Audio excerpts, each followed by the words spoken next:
शांति पथ प्रदर्शन का स्वाध्याय हम सभी कर रहे हैं। चुलक श्री जिनेन्द्र वर्णी जी द्वारा विरचित। मंगलम भगवान वीरो मंगलम गौतमो गणी मंगलम कुंद कुंदाद्यो जैन धर्मोस्तु मंगलम। नमो अरिहंताणम नमो सेताणम नमो आयिर्याणम नमो उवजायाणम नमो लोये सवसाहुणम। पंचपरमेष्ठी भगवान की जय। अगले 45 मिनट के लिए सभी प्रकार के पापों का त्याग करके सभी नवबार नमोकार मंत्र पढ़ लें।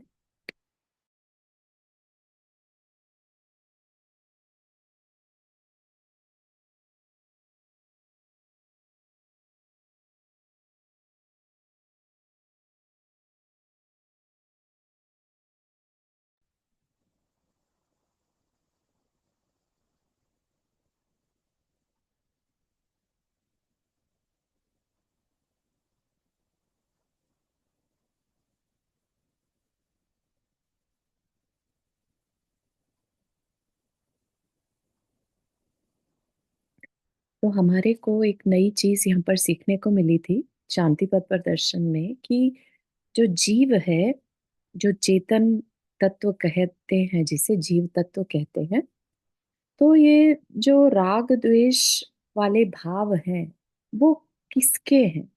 जीव के हैं या कुछ और है? ठीक है, तो उस पे थोड़ी सी चर्चा चल रही थी। ठीक है, तो जब डीपली देखा जाए किसी एक दृष्टि से, यानी कि निश्चय से अगर हम देखें, तो जीव क्या है? अपने आप में शुद्ध चेतन तत्व है, शुद्ध है। ठीक है, उसका अपना कुछ नहीं है सिवाय देखने जानने के, और ज्ञान ही उसका स्वरूप है, ये हमने जाना था। राइट।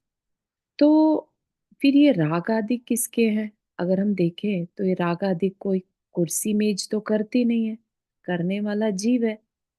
तो ये किसके हैं? है ना?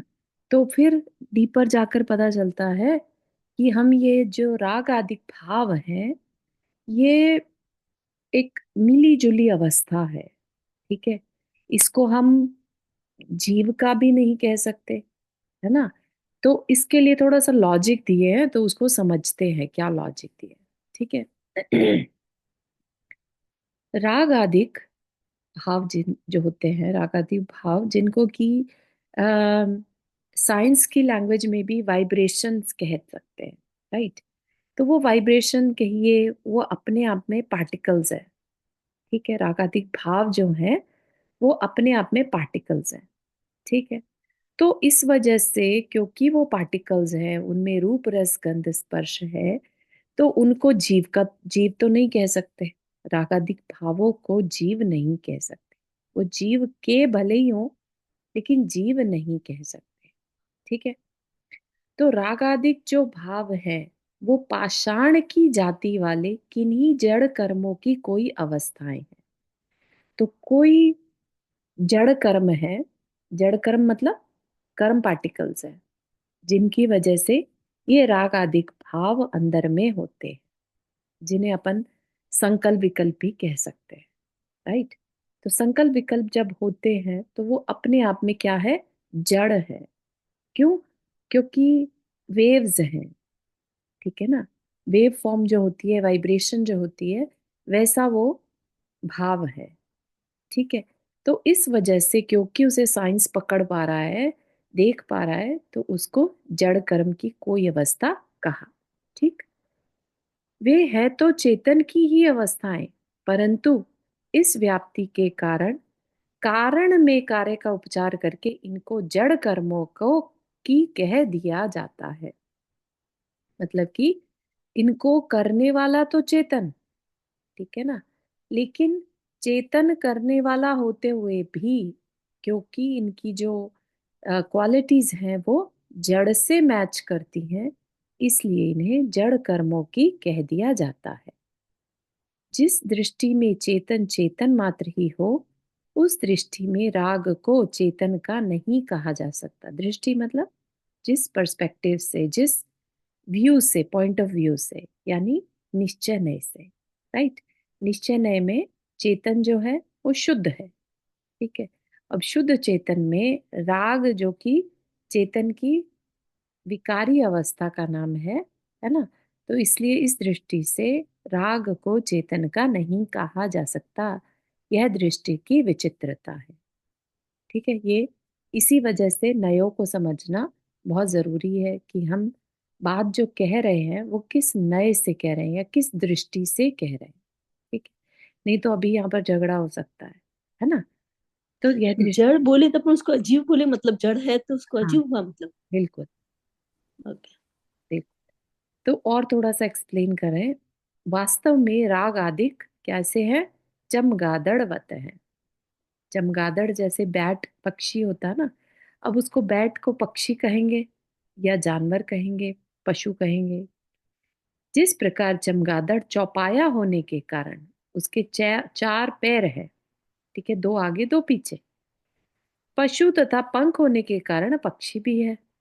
चार पैर है तो पशु और पंख है तो पक्षी। उसी प्रकार रागाधिक चेतन के साथ व्याप्त होने के कारण चेतन और कर्मों के साथ व्याप्त होने के कारण जड़ भी है। बात समझ में आ रही है कि पूरी तरह से ना तो उसे चेतन का कह सकते और ना पूरी तरह से कर्मों का कह सकते। जिस प्रकार चमगादड़ की क्रिया अधिकतर पक्षियों से मेल खाने के कारण उसे पक्षी ही कहने में आता है, पशु नहीं।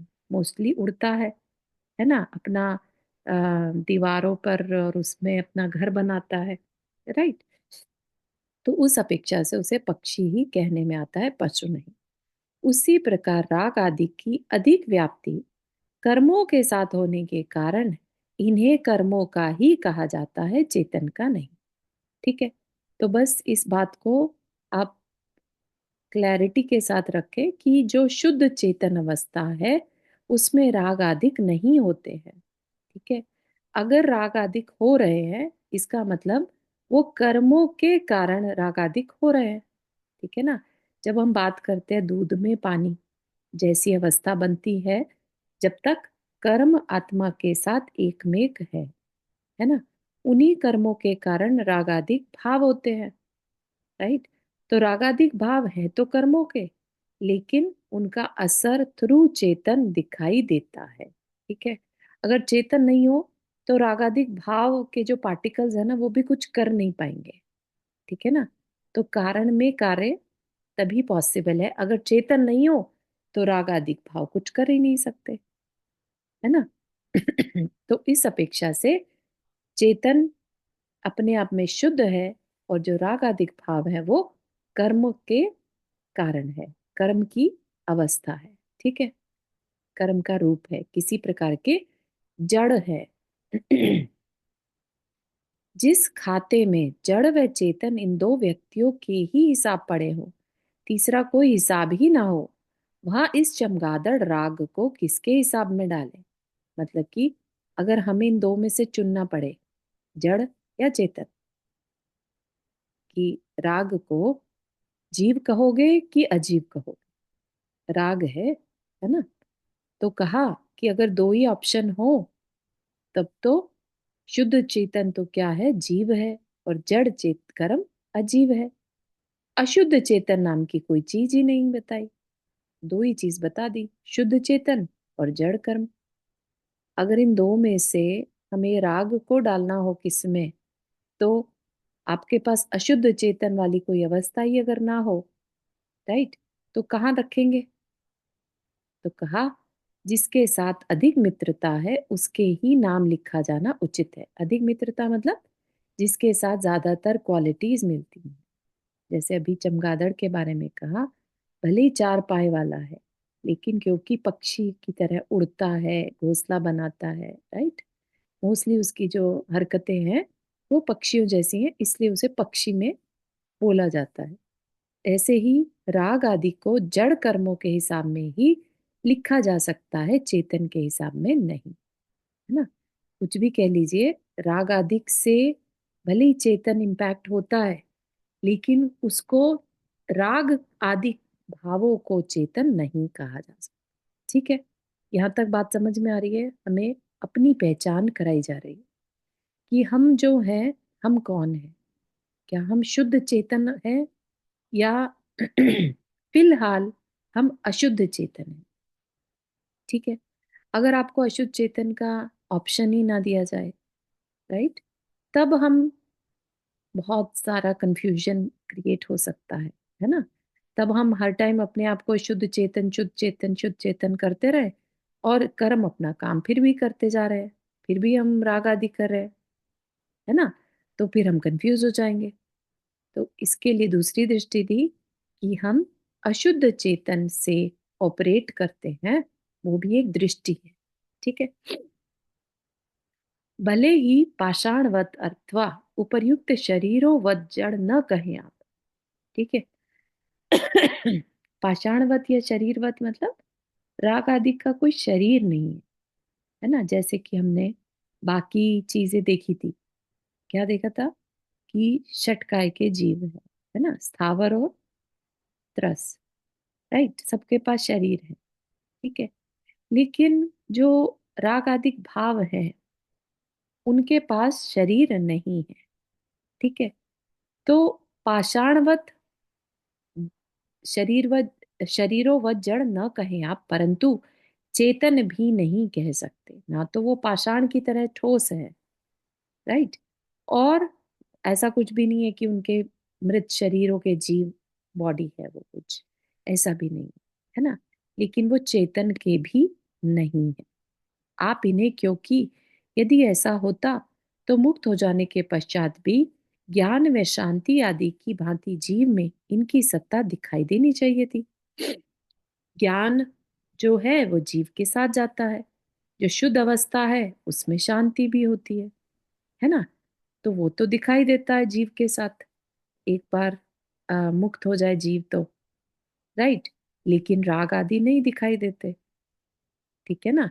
तो इसलिए कहा, अधिक चर्चा में न पड़कर अपना काम साधने के लिए चिदाभासी कह लीजिए इन्हें आप, अर्थात चेतन सरीखा दिखने वाला जड़।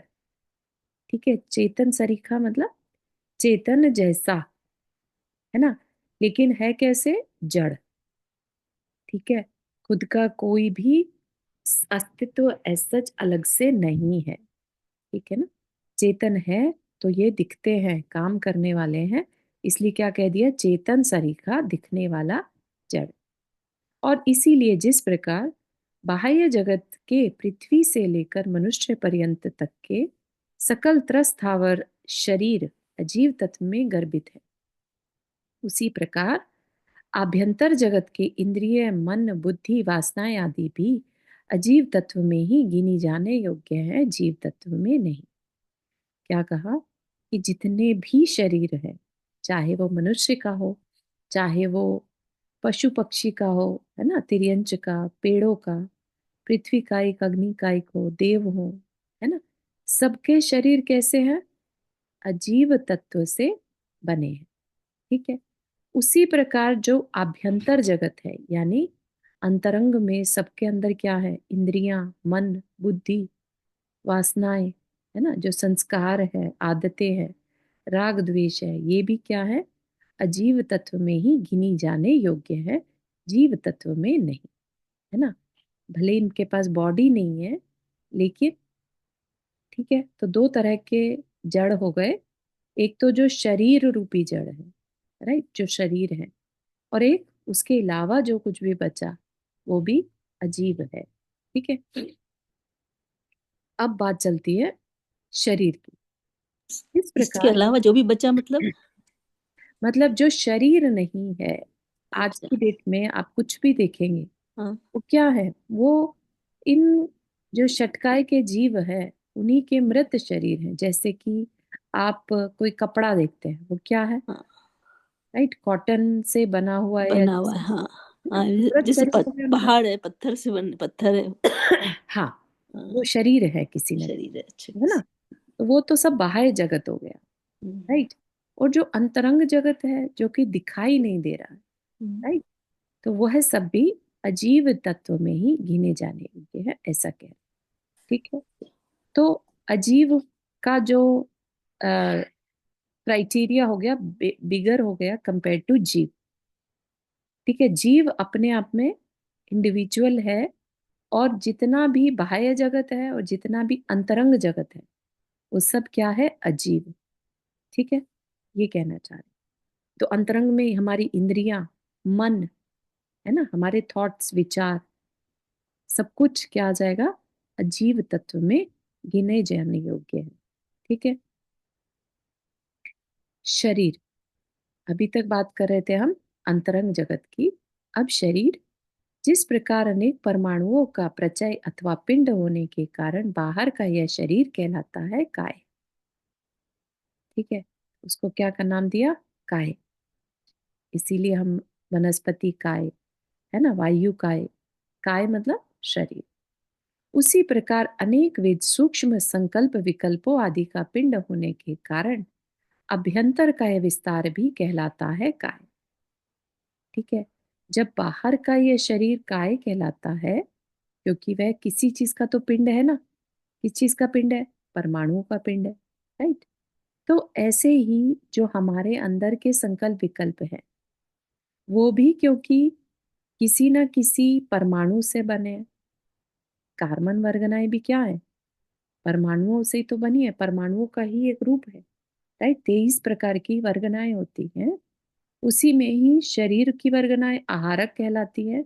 और कार्बन, जो कार्बन शरीर भी कह लो। राइट। तो वह भी कार्बन वर्गनाएं हैं, पुद्गल है। राइट। तो इसी तरह से जो संकल्प विकल्प है, वो भी पुद्गल होने के कारण उनको भी क्या कह दिया, काय। ठीक है।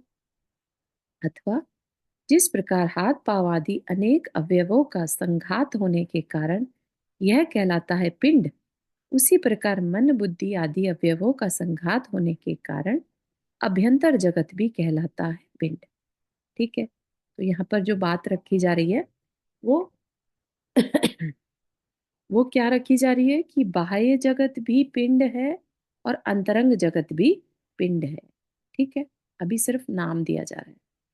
जिस प्रकार जीर्ण शीर्ण हो जाने के कारण बाह्य पिंड कहलाता है शरीर, उसी प्रकार जीर्ण शीर्ण स्वभावी होने के कारण अभ्यंतर पिंड भी कहलाता है शरीर। ठीक है। जो बाह्य पिंड है वो इंद्रिय गम्य होने के कारण स्थूल शरीर, और जो अभ्यंतर पिंड है उसे क्या कहा, सूक्ष्म शरीर। ठीक है। तो उन्हीं को क्या नाम दे दिया, जो बाह्य शरीर है उसको नाम दिया औदारिक। ठीक है। औदारिक वर्गनाओं से मिलके बना है। और जो अंतरंग है, जिसे हम तेजस और कार्बन कहते हैं, वो भी सूक्ष्म शरीर है। ठीक है ना।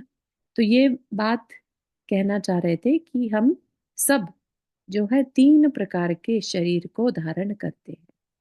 औदारिक शरीर जो बाहर में दिखाई दे रहा है, और तेजस और कार्बन जो अंतरंग में हमारे जीव तत्व के साथ एक मेक हो गया। ठीक है। लेकिन ऐसा नहीं कि वो शरीर नहीं है, अपने आप में शरीर है, तो वो सूक्ष्म शरीर। ठीक है। बात समझ में आ रही है, सिर्फ कहने का तरीका है। हमने पहले ऑलरेडी पढ़ा है। राइट। औदारिक शरीर, तेजस शरीर और कार्बन शरीर। ठीक है। इंद्रियों में तथा शरीर में स्फूर्ति, गर्मी तथा कांति उत्पन्न करने वाला प्राणात्मक विभाग तो कहलाता है तेजस, और जड़ कर्मों के साथ साथ इंद्रिय मन बुद्धि आदि को उत्पन्न करने वाला राग द्वेषात्मक विभाग कहलाता है कार्बन। तेजस क्या, जो बॉडी में ओज जिसे कहते हैं, है ना, एक गर्मी, है ना, उसको क्या कहा, तेजस। ठीक है। कांति जो इसे कहते हैं।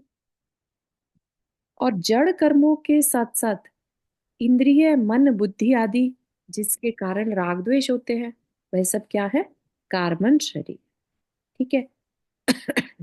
आभ्यंतर जगत में इन दोनों ही प्रकार के शरीरों का प्रत्यक्ष किया जाना संभव है। हाँ नंदा जी, आपने हाथ रेस किया। हाँ, थोड़ा सा और इसके बारे में जानने का मन कर रहा है। ये जो 3 शरीर बताए हैं और आपने बताया ना, जो इनका जो काम है वो, जैसे जड़ कर्म, इंद्रिय मन बुद्धि, थोड़ा इसको और एक्सप्लेन कर दीजिए। हम्म।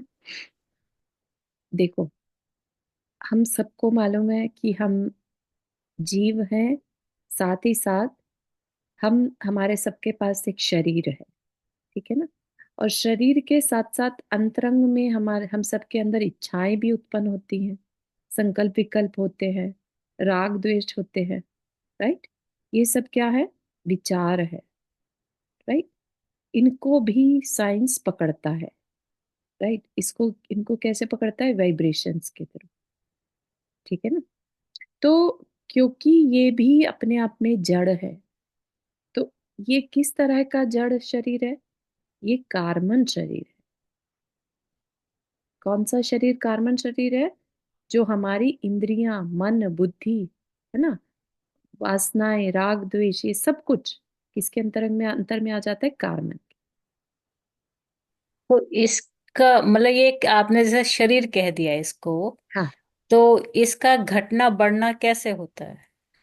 इनका घटना जस्ट बढ़ना। विचारों के साथ या कुछ और? हाँ, ये घटना बढ़ना तो देखिए, वैसे कार्बन शरीर जो है वो आत्मा के साथ एक मेक है, जीव के साथ। राइट। तो उसी साइज का, जिस तरह साइज का जीव रहेगा उतनी साइज का एक कार्बन शरीर भी होगा। रही बात कि इम्पैक्ट कितना होगा, जितने कार्मिक बैलेंस होंगे, राइट, उतना ज्यादा इम्पैक्ट कहलाएगा जीव के ऊपर।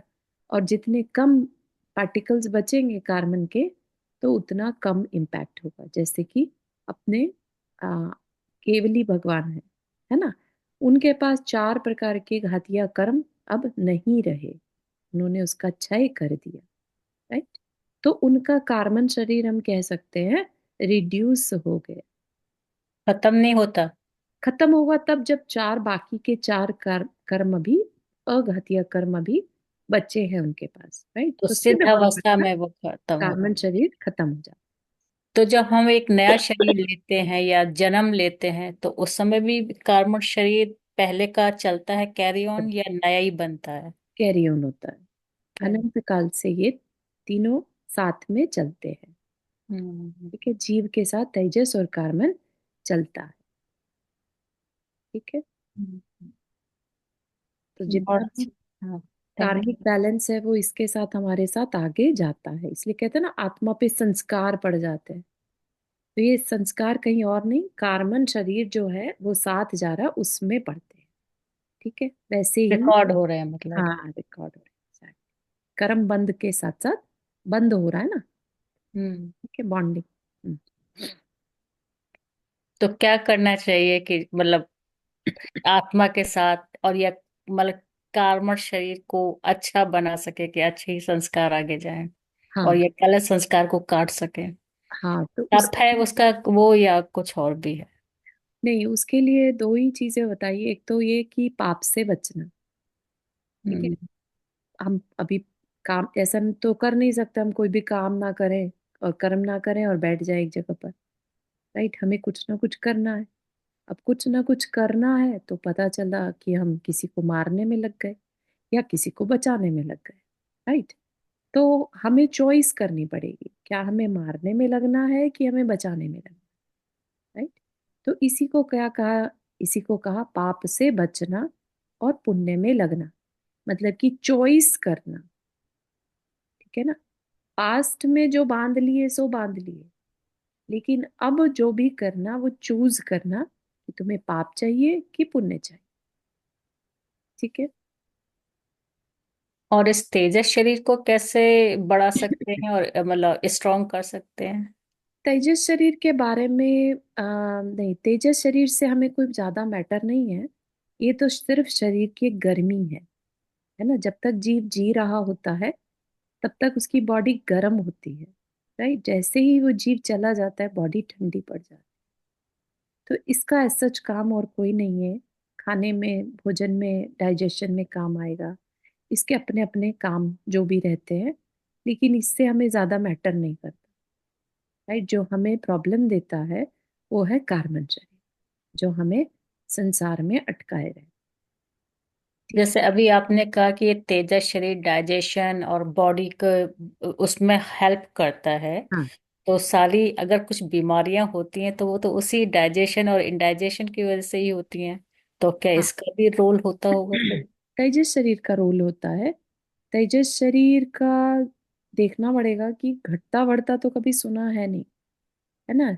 तो जो शरीर की स्फूर्ति है, उसमें जो एक्टिविटी है, गर्मी है, कांति है, वो जो है सो है।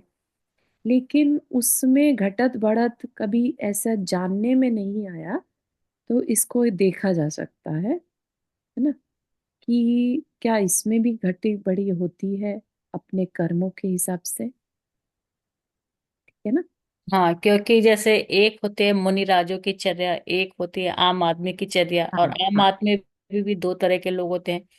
एक बहुत आलसी प्रवृत्ति के होते हैं, एक बहुत एक्टिव वाले होते हैं। तो क्या राइट। एक्टिव वाले लोगों में ये तेजस शरीर बहुत अच्छा काम करता है, और आलसी लोगों में?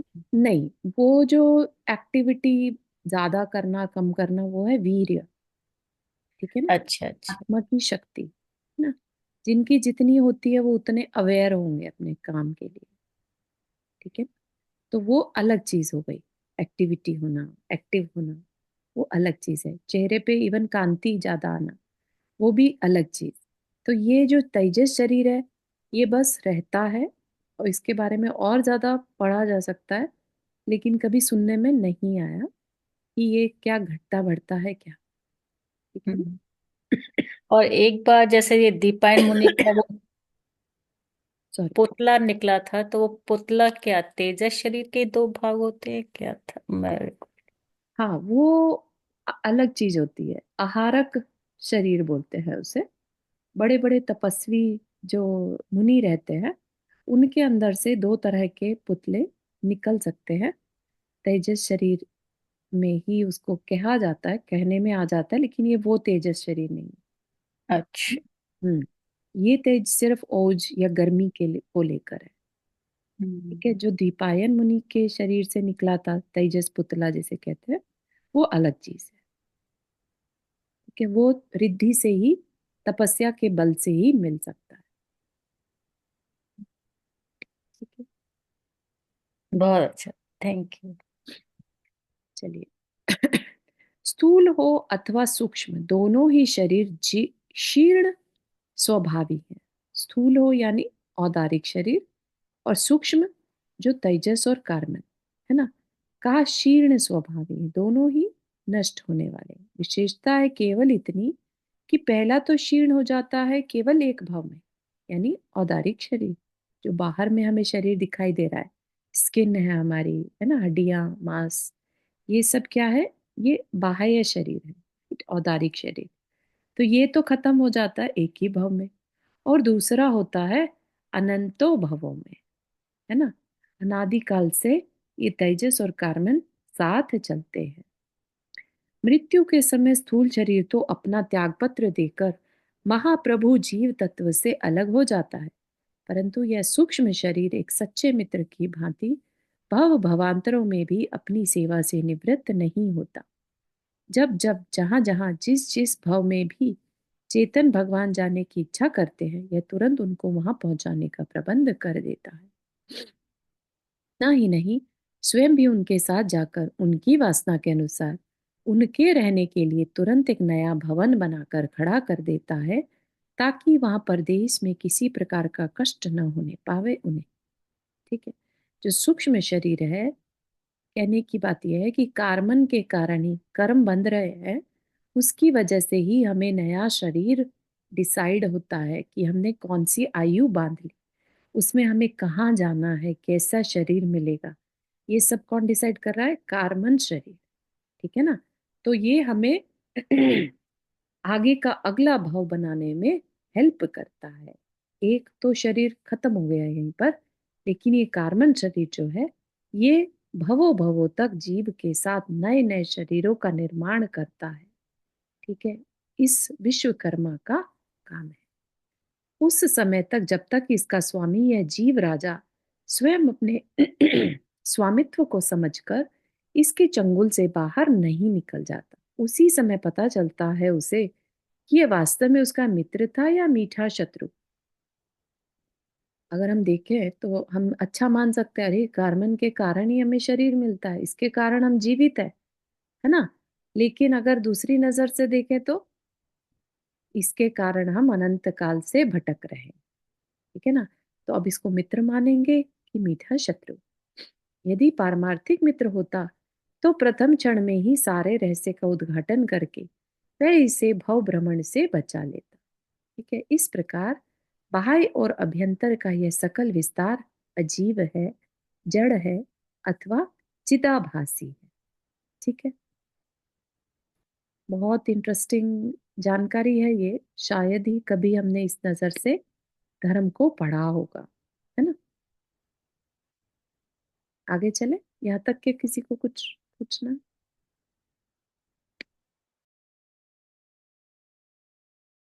ये जो इससे प्रीवियस पेज था, इतना अच्छा, इतना इंटरेस्टिंग था कि जितना भी आप इस पे समय लगाएंगे हम सुनते रहेंगे। बहुत अच्छा लग रहा था सुनने में।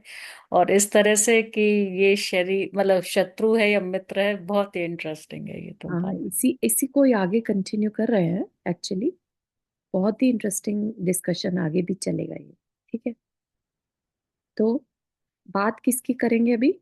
जीव और अजीव की, राइट। बाकी जो कह लीजिए द्रव्य है, उनकी चर्चा यहाँ पर करने का कोई ज्यादा औचित्य नहीं है, क्योंकि शांति किसे चाहिए? चेतन को चाहिए, जीव को चाहिए, राइट। क्यों अशांत है? बिकॉज ऑफ कार्बन शरीर, है ना।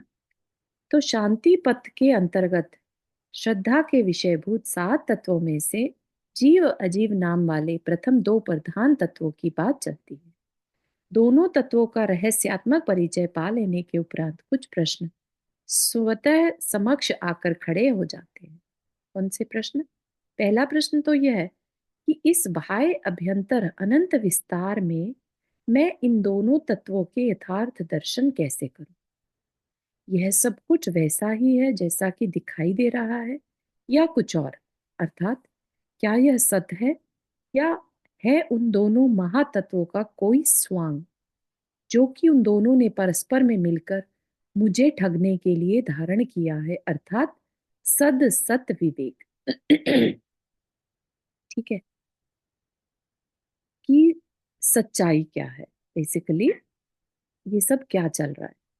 दूसरा प्रश्न यह है कि दूध पानी की भांति एक में होकर धारण किए गए इन दोनों तत्वों में, इस स्वांग में मैं तथा मेरा क्या वह कितना अंश है, और मुझसे भिन्न पर का क्या वह कितना अंश है, अर्थात स्व पर विवेक।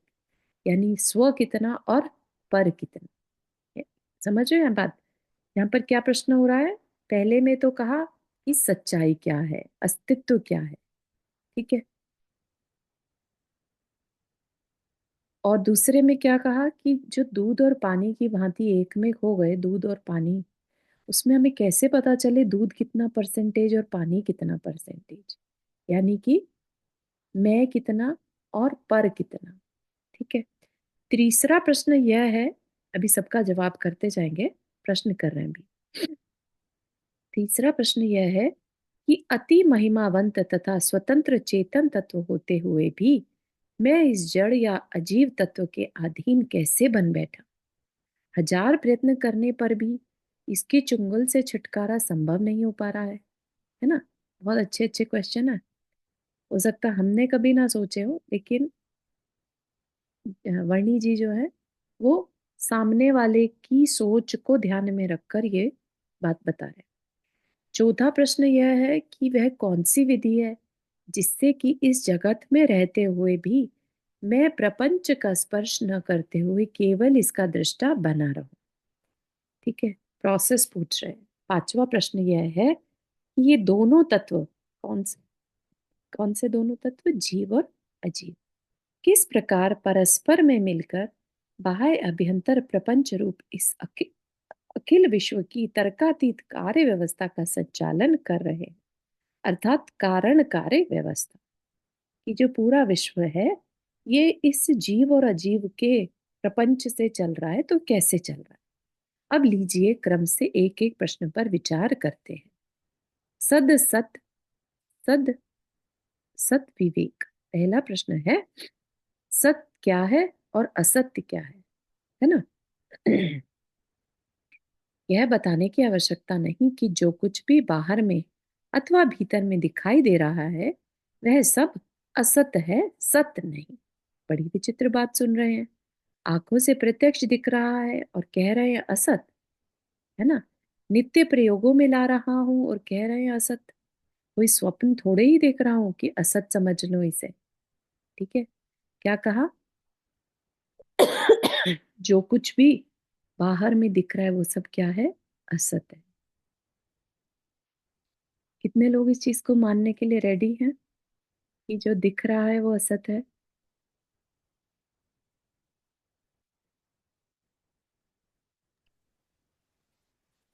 कभी सुनी है ये बात हाँ। कि जो दिख रहा हाँ है वो सब असत असत्य है? है।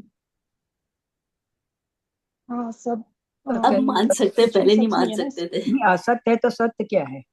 हाँ, बहुत सिर्फ सारे आत्मा। क्वेश्चन आ सकते हैं ना। हाँ। तो हम अभी हर जगह पर दिमाग में नयों को रखें कि ये जो बात कही जा रही है, अचानक से कोई बात कह दी भी दे अगर, जो कि आपको एकदम से रियलाइज हो कि अरे ये कैसे, ठीक है ना, तो इमीडिएटली उस पर ये सोचिए ये किसी दृष्टि से ऐसी बात कह रहे हैं।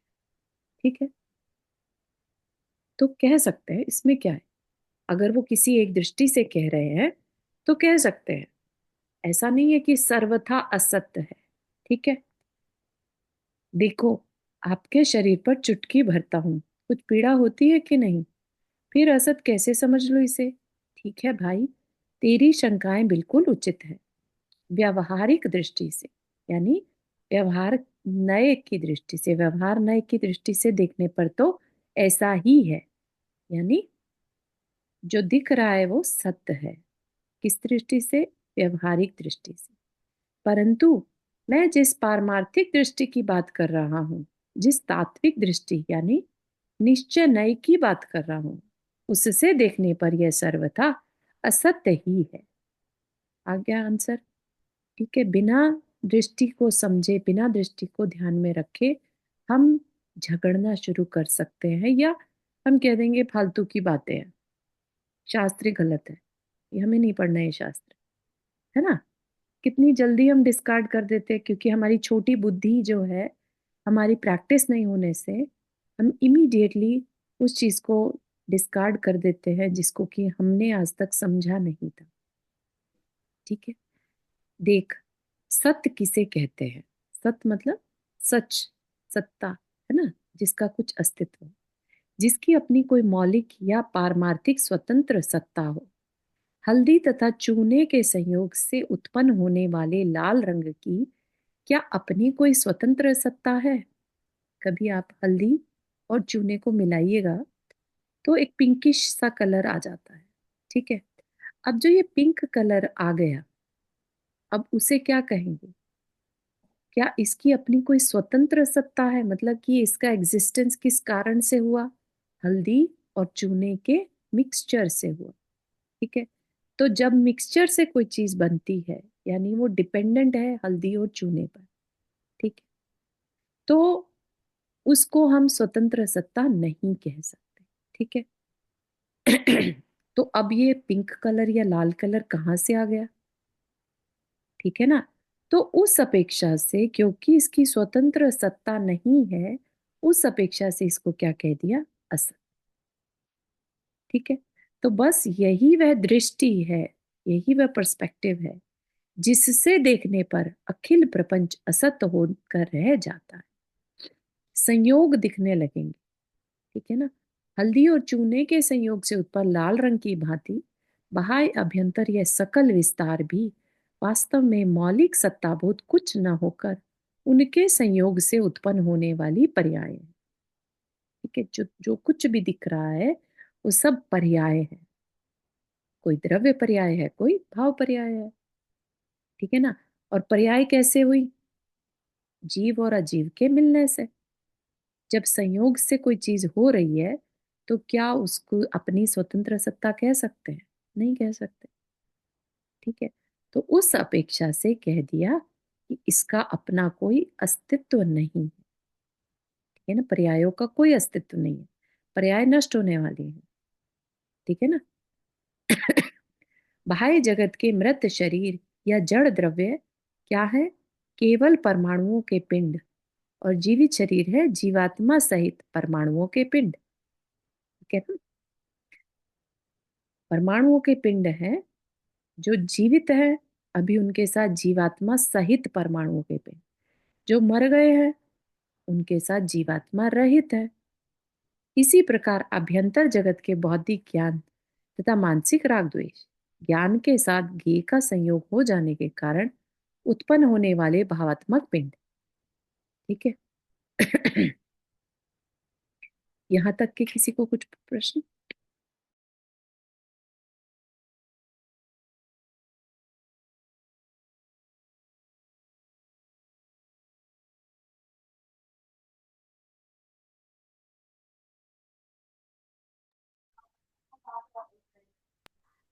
चारू जी, हाँ, और एक बार सत और असत का बताएंगे।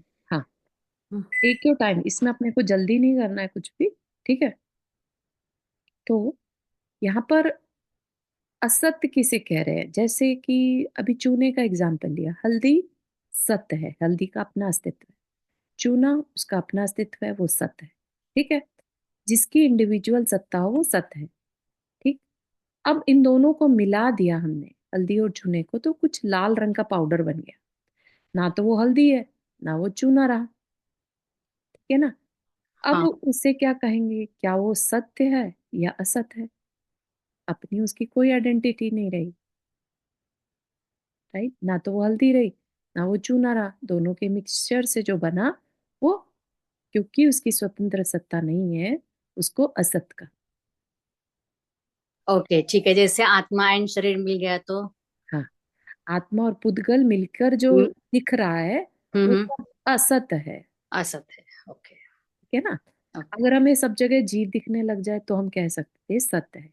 सत है। ओके, लेकिन हमें दिखता क्या है? दोनों का मिश्रण दोनों दिखता है। का मिश्रण। हाँ, ठीक है ना। तो इस वजह से हमने क्या कहा, जो दिख रहा है वो सब कुछ असत्य है। ठीक है। तो अब यकीन हो जाएगा। लेकिन एक पर्सपेक्टिव है, एक दृष्टि है। ठीक है। तो अब हम कहेंगे कि हाँ, पर्याय दृष्टि से देखें तो ये सत्ता, पर्याय की दृष्टि से देखें तो सत्य है ना। लेकिन द्रव्य दृष्टि से देखें तो सब कुछ असत्य है। ठीक है ना। द्रव्य दृष्टि यानी जीव की अपेक्षा देखें तो सब कुछ मिला जुला है। राइट। जीव के साथ कर्म के मिलने से जो कुछ भी दिख रहा है वो सब हमारी पर्यायी तो है। जो आज है और कल नहीं, उसका भरोसा ही क्या, और सत कैसे कहा जा सकता है उसे? सत्ताभूत कैसे समझा जा सकता है उसे? ठीक। जिस प्रकार सागर से भिन्न उसकी तरंग का कोई स्वतंत्र सत्ता नहीं, इसी प्रकार जीव अजीव तत्व से भिन्न इस बाह्य अभ्यंतर जगत की कोई स्वतंत्र सत्ता नहीं। ठीक। इसीलिए जिस प्रकार स्वतंत्र सत्ताधारी होने से सागर ही सत्य है, तरंग नहीं, उसी प्रकार स्वतंत्र सत्ताधारी होने से जीव अजीव तत्व ही सत्य है। इंडिविजुअल जो है जीव सत्य है और अजीव सत्य है, लेकिन जब ये मिक्स हो गए तब सब कुछ जो है वो असत्य हो गया। ठीक है। आज के लिए इतना ही रखेंगे, यहाँ तक के लिए। तो ऐसा मानना चाहिए कि सब असत्य है, राइट? कोई सत्य नहीं है। एक अपेक्षा से, अगर आप व्यवहार की दृष्टि से देखेंगे तो सत्य है। जो दिख रहा है वो क्या गलत है? सच में कोई आपको चूटी मारे तो दर्द होगा। तो आप सपन तो नहीं देख रहे हैं, सो तो नहीं रहे, है ना, आंखें खुली हैं। लेकिन ये क्या तो दृष्टि है? वो हम व्यवहार। रियलाइज कर सकते हैं कौन। हाँ, अगर आप चाहें तो दूसरी दृष्टि से, यानी द्रव्य दृष्टि या निश्चय की दृष्टि से देखें तो सब कुछ असत दिखाई दे। हम्म ठीक है। रियलाइज करे तो सत्य है, नहीं रियलाइज करे तो असत्य है। बिल्कुल सही, बिल्कुल सही। अच्छा। रियलाइज का मतलब ही यहाँ पर दृष्टि है। right। नंदा जी आपने हाथ रेस किया। हाँ, एक सवाल हमेशा मन में रहता है कि हम सब जानते हैं कि अच्छे कर्म करो तो मतलब अच्छा रहेगा। तो मतलब एक जैसे आत्मा, मतलब कि आत्मा खुश हो जाएगी, आत्मा स्वतंत्र हो जाएगी तो बस सब कुछ अच्छा है, मुक्ति हो जाएगी उसकी। तो अभी हमको कैसे पता चले कि हमारी आत्मा खुश हो रही है अंदर बैठ के या नहीं खुश हो रही है, अम, या मतलब उसको अच्छा लग रहा है या वो दुखी हो रही है? हाँ, ऐसा देखो, ऐसा तो है नहीं कि कुछ हमें कम्युनिकेट होता है। राइट। हम खुद, क्योंकि जीव खुद है, वो अलग बात है कि हम जितना भी आज की डेट में बात कर रहे हैं, बोल रहे हैं, सोच रहे हैं, ये सब कर्मों से हमारा डिस्टॉर्टेड है। राइट। हमारी बुद्धि कर्म के कारण ढकी हुई है, हमें सारा नॉलेज नहीं है, राइट। तो हमें कैसे पता चलता है? तो ऐसा तो नहीं, शास्त्र से हमें पता चलता है कि जो जो आकुलता बढ़ाने वाली चीजें हैं वो आत्मा को पसंद नहीं, ठीक है ना। जहां जहां निराकुलता है वो सब कुछ आत्मा को पसंद है। शास्त्र अध्ययन करने से हमें ये बेनिफिट होता है। तो ऐसा हो सकता है कि हमारे मन में जब शांति लगे तो उस टाइम अच्छा है, और जब आकुलता हुए तो ऐसा हो।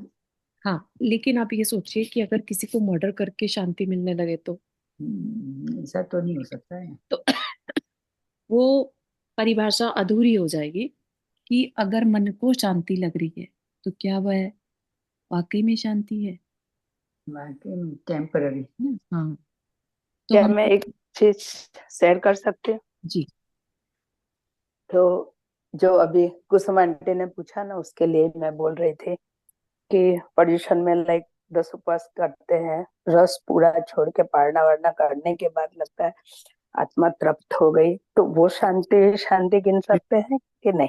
ना ना, ऐसा तो नहीं है। देखो, ये सब जो है ये प्रोसेसेस है, क्रियाएं हैं। लेट से किसी ने अच्छा। उपवास किया और अच्छा लगा, ठीक है, अच्छी बात है। लेकिन जब हमें शांति की परिभाषा बताई गई थी, चौथे प्रकार की शांति, वो कब होगी? जब हम समता में रहेंगे, अच्छा। ठीक है ना। तो एक्साइट होंगे ना दुखी होंगे, ठीक है ना। ना राग करेंगे लाइक ना वो द्वेष। वाले लाइक लाइक सिद्ध भगवान और अनंत भगवान जैसे अनंत सुख में रहते हाँ, हैं, वो भी उस नहीं, टाइप वाला है। साधु साधु भी समता में रह सकते हैं। अच्छा। जो इस समय हम ना राग कर रहे हैं ना द्वेष कर रहे हैं, ये समझ लीजिए कि वह क्षण जो है वो आत्मा के पास है, अपने पास है, ठीक है। वही क्षण में कोई आत्मा कर्म नहीं बांध रही होती है, तो अच्छा। इसलिए आत्मा को वो अच्छा लगता है, ठीक है ना। तो जिस और लाइक क्षण ज्यादा कर्म बांध रहे हैं वो अच्छा नहीं लगता कर्म आत्मा को। अच्छा, हाँ वो नहीं अच्छा था। और जैसा जो आपने बताया था, अभी एग्जाम्पल दिया था, चिमटी लगाते हैं तो हम्म। वो तो शरीर को होता है ना, अपने को जीव को तो कुछ नहीं होता है। हाँ, लेकिन तो वो जी क्या है? किसने माना? व्यवहार व्यवहार में हम मानते हैं कि हमें हुआ, लेकिन असल में शरीर को होता है। हाँ, ऐसा होता शरीर ऐसा को मान। है, लेकिन हमने मान लिया। अगर हमें एकदम से इतना गुस्सा आ गया, एकदम किसी ने हमें चुटी मारी और हमें दुख भी हुआ, दर्द हुआ और हमें गुस्सा भी आ गया, हाँ, आ जाता है, सही बात है। तो ये जो गुस्सा आना, ये क्या हो गया? ये आत्मा पे तो कर्म बंध गया ना, मलिन हो गई ना आत्मा फिर उससे। है ना। जी। तो हर समय के हजारों भावों से हम कर्म बांधते रहते हैं जो आत्मा को पसंद नहीं, ठीक है। कितने भी सजाग रह लो, लेकिन कुछ ना कुछ तो आ ही जाता है, राइट? हाँ, बिल्कुल है, क्योंकि सही बात अनंत काल के है जी। बहुत प्रैक्टिस चाहिए होगी। कर्म। देखो जी, बहुत सजाग सही। मतलब सजाग रहना पड़ेगा। बिल्कुल बिल्कुल बिल्कुल। तो सही ये बात जब है। अपन पूरा पढ़ लेंगे तब देखते हैं जी कैसे हमारे थैंक भाव रहते जी थैंक हैं, ठीक है। हाँ, तो यहीं तक रखते हैं आज के लिए। जिनवानी स्तुति। जावानी के ज्ञान से सूझे लोकालोक, सोवानी मस्तक धरो सदा दे तू दो। हे जिनवानी भारती तो ही जपो दिन रैन, जो तेरा शरण आ गए सो पावे सुख चैन।